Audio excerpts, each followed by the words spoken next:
పబ్లిక్కి అవేర్నెస్ గురించి మనం ఇది చేసి ఇందులో వచ్చే ప్రాబ్లమ్స్ ఏంటి, ఎలా వాళ్ళు ఐడెంటిఫై చేస్తున్నారు దాని గురించి కొంచెం వివరణ ఇస్తాను. ఓకే, సో ఇది టోటల్ పానీపూరి ఇంగ్రీడియంట్స్ ఇవి.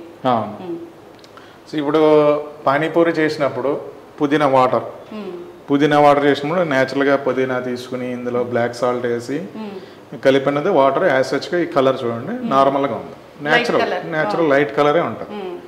ఇప్పుడు అదే పుదీనాకి కానీ దేనికైనా మనం కలిపిన కలర్స్ కానీ కలర్ ఉంటే మాత్రం ఇట్లా వస్తుంది. సో అప్పుడు ఏమవుతుంది, ఇంటేక్ అంటే మీకు ఈ వాటర్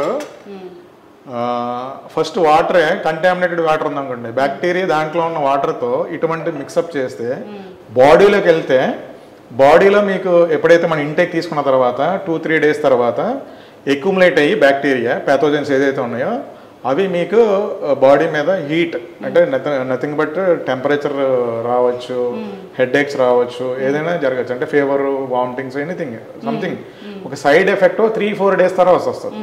అంటే న్యాచురల్గా ఏమవుతుంది, కంటామినేటెడ్ వాటర్